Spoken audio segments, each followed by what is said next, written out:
Newman starts this discussion about his concerns when his son turned 18 years of age and had to register for the draft. Newman controls his own fears by thinking in terms of the socioeconomic dimension of the draft.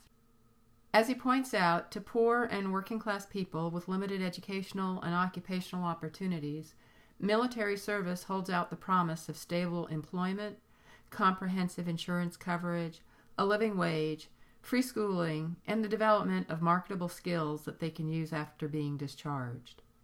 In Iraq and Afghanistan, U.S. military personnel have been disproportionately ethno-racial minorities from working-class families. For instance, while African Americans make up about 13% of the same age civilian population, they constitute 20% of enlisted personnel. The figures are even more disparate for women. More than 35% of enlisted women are African Americans. His general point here is those that enlist in the military tend to come from lower socioeconomic backgrounds, and this in part due to the limited number of economic opportunities for them in general. He's trying to point you in the direction of how inequalities and differences in the world of work and economic systems play out in real life for real individuals. And the point that he wants to drive home is how class is determined in part by wealth and economics, which in turn drives future employment and economic opportunities. We can study the economics, the raw numbers that involve poverty, and get a general sense, but one that's quite theoretical. But that does not help us connect to the day-to-day reality of poverty. So think about it. You should make a list of all the things that a family of four needs to live, add up all the items, then estimate the cost. I wish for this we were all together as a live class, because when I do this with students in a real-world classroom, we get a very lively discussion going about what the cost is for housing, for food, transportation, modest clothing, basic hygiene needs, utility costs, incidentals, and educational costs. But alas, we're not a live class, and I'm loath to make people from many different time zones with many different schedules log into a chat room to try and make this discussion real. So let's do this learning exercise differently and instead go to the MIT Living Wage Calculator. So be sure at some point you do this, and this would be a great time to pause and go explore the site. You can easily find it by searching for MIT Living Wage Calculator, and then on the right side of the screen, select your state and find a county. I hope that exploring the site briefly gives you a realistic dimension of the concept of poverty, living wage, and the idea also of what it means to be part of the working poor. So if you go to the MIT website and look at what a living wage is for different states and different counties, you can get an idea of what someone has to make to stay barely afloat economically, and how that varies depending on the family size and the number of income earners that are in the family.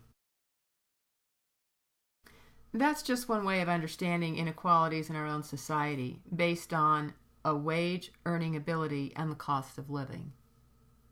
Another way to understand inequality and the economy is to consider it on a global perspective. The average per capita yearly income in Western Europe, the United States, Canada, and Japan is well over $39,000, while in the less developed countries of the world, it's just over $5,000. By conservative estimates, more than 1 billion people in less developed countries live on the equivalent of less than $1 a day. In China, a country that is often touted for its dramatic economic growth over the past decade, abject poverty, especially in rural areas, has grown so much that economists at the World Bank recently revised their estimates of poor Chinese from 100 to 300 million residents. At the other end of the spectrum, the wealthiest 20% of the world accounts for about 77% of all private consumption. 12% of the world's population, who happen to reside in developed countries, uses 85% of its water.